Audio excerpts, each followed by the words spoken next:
We need to talk about Biden. This is real, man. Come on, this is serious. You know, the thing.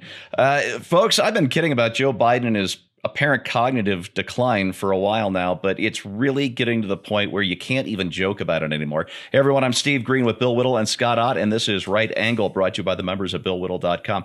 Gentlemen, two clips came across my desk just in the last few days of Joe Biden. Keep in mind, this guy is not out campaigning anymore. The big events are non-starters. He's at home. He's recording from the safety of his living room or whatever. These are controlled circumstances. He gets to take as many naps as he wants or whatever it is he's doing. These are the ideal circumstances for a man of his age with, well, he was never that sharp to begin with. And now it's like, I don't know, sawing a rawhide with a bent ruler. It's just sad to watch this guy. Let me show you this first clip. Just watch this. Things. One, we have to depend on what the president's going to do right now. And first of all, he has to wait till the cases before anything happens. Look, the whole idea is he's got to get in place things that were shortages of. Now, just in case you didn't catch that, I will, in my professional newsreader voice, read this for you. One, we have to depend on what the president's going to do right now. And first of all, he has to wait till the case is before anything happens. Look, the whole idea is he's got to get in place things that were shortages of. Scott, I need to ask you a fairly serious question here. This is pure conjecture, but that's all we have at this point. And so that's why I want to hear your thoughts about this. I trust you on this kind of thing. Can you maybe try and pry into the mindset of people who think electing this guy president is a good idea? I think so. And number one is they never hear that. They'll just not be exposed to it. The algorithms on social media will weed that out for them. They'll only see things that are encouraging to them. They'll see smart things. They'll see lucid moments. They'll see reasonable, calm, steady, leader-like expressions coming out of Joe Biden. And they'll never be exposed to what you just said. They're not watching Fox News. Their friends aren't sharing that kind of stuff because they don't have those kind of friends. And so, you know, frankly, for me, it's easy to understand why people who are supporters of him continue to be supporters. And on the occasional moment when they might stumble upon a video like that, they'll think, well, that's an aberration. That's not a big deal. And it's hard to tell, frankly, if it is an aberration because I don't have access to the full body of work, so to speak. I don't listen to the Joe Biden channel. You know, I don't get the 24/7. Neither does anyone else. Biden, you know, I'm not listening to what's this podcast called? How the hell are you? Or something like that. Or here's the deal. What the hell's my name? Who took my soup? So, yeah. So, I just think that people who are supporters of his aren't being exposed to that. Now, on the facts of the matter, and that particular quote, and others that I've seen, a person who's mentally healthy and has ordinary intellectual acuity would clean that up as soon as he stumbled through it. You know, I've done a lot of public speaking. I'm right now speaking extemporaneously. I don't have any notes to go from on this. I will on occasion say things that don't make any sense. Either I'll catch it as it's happening, or one of you will catch it and correct me, or I'll see it later on video and think, oh, you knucklehead, you should have, you know. Yes, and every then you week clean that I up. do that. But it's being captured on video. But what we see here is kind of a denial that there's a problem, that there's no acknowledgement from the Biden campaign to say, you know what, I got that wrong, and here's what I meant to say, but in the heat of the moment. Now, as you point out, Steve, there's no heat. There's no moment right now. He's got unlimited time in his basement to say things just the way he wants to say them. And almost everything he's doing is pre-recorded encounters. He's just doing a handful of interviews each week, and he's kind of keeping a low profile. But even then, stuff like this comes out. And this in particular, was this from the MSNBC interview? This one, I believe that was. I don't have the note in front of me, but there were two clips. One was one of his fake presidential press conferences, you know, with the friendly questioner. The shadow and the other, I believe, presidency, was from MSNBC. Yeah. So in any case, it should be of concern to, and I don't say this as a political partisan that says, we need to do anything we can to embarrass this guy. I'm not interested in that at all. But if you're a part of the party that may nominate this guy for the presidency of the United States, you may want to know stuff about this. When I ran for office for the first time, a relatively, insignificant office at the county level, significant there, insignificant on a national basis, I called up our then he wasn't U.S. Senator yet, but he was running a conservative PAC. And I called him up. He later became a U.S. Senator. And I said, I'd like to have your endorsement. And he immediately started grilling me about things that I might have said or done that would be embarrassing. Like, he put me through more scrutiny than they're putting Joe Biden through. It would be good if they would do a little oppo research on their own candidate to make sure that they avoid the embarrassment that's going to happen when he's face to face with Donald Trump in a debate. Yeah, I'll get to that at the end. You just gave me an idea there, Scott. Let's go ahead and run this second clip. The case where we cannot let this, we've never allowed any crisis from the Civil War straight through to the pandemic of 17, all the way around 16. We have never let our democracy take second fiddle. We can both have a democracy and elections and at the same time correct the public health. And once again, I will try to apply, or at least make you think that there is some sense behind his word by giving it the professional newsreader voice. And let's try this again. We cannot let this. We've never allowed any crisis from the Civil War straight through to the pandemic of 17, all the way around 16.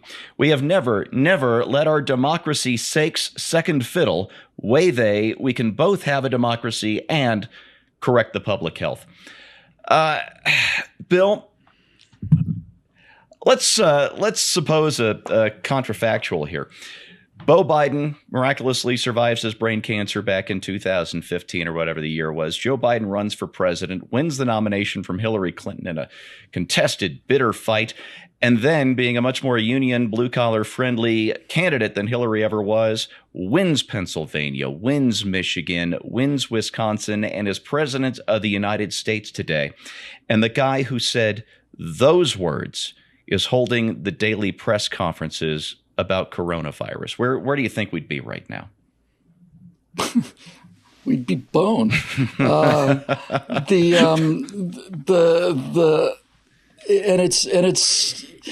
this is the kind of question you have to ask yourself, about the people that are propping him up. And as I said on a Bill Whittle Now show, it's like, when I say propping him up, I mean literally like standing behind him and holding him up. But the bottom line, Steve, is that he's not the president who's suffering from mental illness. And this is important because when the people are asked to make a decision, they get the candidates that they get. And it's possible for candidates in the White House to suffer mental decline, physical decline. Woodrow Wilson was taken out by a stroke, and that's not the same as electing a guy who's suffering from a stroke. Do you see the difference there? I mean, that's Absolutely. Really an important difference to see. To say that we would be in trouble is an understatement, but that kind of misses the point. The point isn't that clearly Joe Biden is suffering from mental impairment, which is not unusual as somebody at his age, but rather that they're being asked, that we're being asked to okay this is inconceivable to me.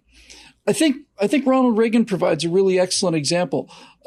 I think it's fair to say that in the final years of his presidency, he slowed down a bit, but I don't think he was ever out of touch with reality. He certainly could complete sentences, and he knew what he was doing. He could tell his energy was a little low, and he wasn't the guy he was back in 1980, but you wouldn't expect him to be. But Ronald Reagan had the grace and ultimately the confidence. And also Ronald Reagan came from a different party that was not all about power at any price. And when Ronald Reagan was diagnosed with Alzheimer's, he basically sat down and wrote a letter to the American people thanking them for allowing him to have been their president, thanking them for the wonderful life that he'd given them, telling him that the doctors have advised him that he's going to be basically losing more and more mental capacity, and pretty soon he won't know who he is or where he is, and wishing America good luck and to hang in there and that everything's going to be okay. And then he rode off into the sunset. Now, Ronald Reagan didn't die a month or a year after he wrote that letter. I think he lived almost another 10 years after that. Nancy Reagan was particularly emphatic about making sure that almost nobody saw him and certainly that no one photographed him or videotaped him under any circumstances. And the reason Nancy Reagan did that was because she loved Ronald Reagan enough to know that both she and Ronald Reagan would like for him to be remembered as he was, not as what he became as a result of a disease that he had no control over.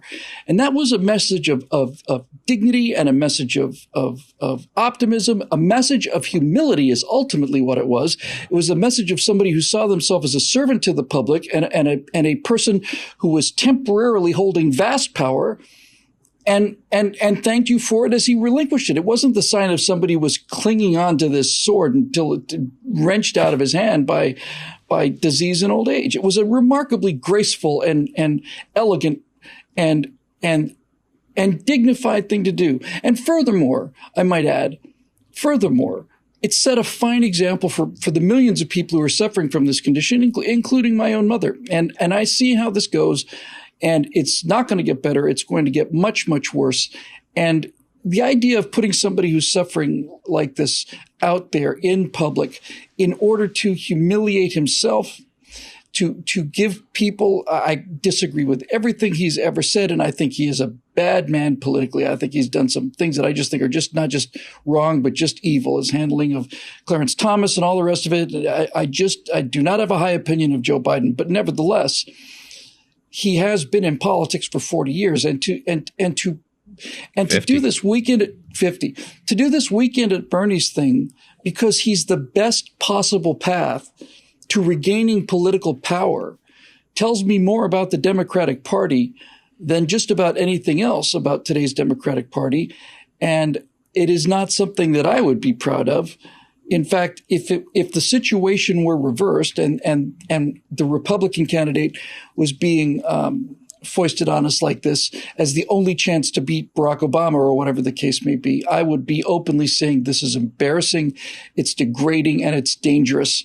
And we are a much better people than this. This is the most cynical thing I've seen in American politics. You know, what just occurred to me, Bill, that statement, that second video, and then that I read back to you, that was from one of his fake pressers. This was a controlled environment that the campaign chose to release. This wasn't a live broadcast. Right. So you have to ask yourself, and you're an editor, what did they leave on the cutting room floor? Can you imagine that? You don't want to know, because there comes a point when you're editing stuff and you realize you obviously start with the best stuff and work your way down. And I suspect that on some level they had a minimum time they had to fill, right? This couldn't be a 20-second address, obviously. So then they have to go with what is the least bad gaffe in order to make this thing into whatever time it needed to be. And yeah, I mean, you're exactly right, Steve. And by the way, if you look at Biden and you look at his series of these kind of lapses he's had for the last several years, but the last year especially, the thing that's most disturbing about this, especially in time of this pandemic, is that the time that Biden gets the most off the rails is when he has to deal with data. He can get out there and say, oh, Wall Street didn't build this country, you built that country. And he gets a cheer for that, and he can deliver that line. He's been delivering it for 50 years. But when it comes time to start dealing with data, with specifics, like the preamble to the Declaration of Independence or whatever the case may be, sad. When he has to come up with specific data, he'll start to stumble, and then the response will always be the same. And I, you know what I'm talking about. That's basically it. That's the campaign slogan. Yeah, you know what I mean. We do know what you mean, unfortunately. And if the Democratic Party actually thinks that this is the best chance they have to beat Donald Trump, and we come to November, and we're talking about numbers, infections, economic rates, recoveries, who did what, when, at what date was this known, it's going to be awful. And I think James Stockdale was a I know for absolute moral certainty that James Stockdale was a much, much better man than Joe Biden could ever hope to be. But watching James Stockdale in the vice presidential debates of 92, I guess, 92. with Ross Perot, That man deserved better than that. He deserved better than being put in that situation after the heroic service he'd given to his country. And I can't believe people be this cynical to do this. Yeah, well, it's the age we live in, unfortunately, at least on that side. Afraid so. Oh, Bill, you just gave me a really sad thought. With Reagan and his Alzheimer's, we lost out not just on a great man in his golden years, but we lost out on the president who won the Cold War, writing his memoirs of that. And yes. What a loss for history that is. And I'm such a but what a gain, Steve. What a gain for all of us to have not seen Ronald Reagan in his final years. Exactly. To have not seen. I mean, they excuse the geek reference, but to have not seen him as Christopher Pike in the original Star Trek series, just able to just stare ahead and beep. Push a button. He was a better man than that, and he had the courage, and Nancy Reagan had the love to make sure that our image of Ronald Reagan that we take with us was the image he would have wanted us to see. Indeed. Yeah, I guess there's only really one thing left for me to say. I'm picturing, assuming Joe Biden actually gets the nomination. I think maybe that's more up in the air now than ever. But assuming he gets the nomination, picture him in a debate against Donald Trump. And as Bill was saying, something comes up with facts and figures, and Joe Biden does another one of his projectile word vomits out in front of the TV cameras, and Donald Trump looks over at him, looks back at the camera, and says, "Can anyone here tell me what this guy just said?" It's game over, man. Game over. At least we can hope. And that is your right angle on that. Thanks so much for watching. Remember, content like this needs sponsors like you. So if you aren't a member yet, what are you waiting for? Get over to BillWhittle.com. Become one of our supporters. We would love to have you on board. Thanks for watching, and we'll see you next time.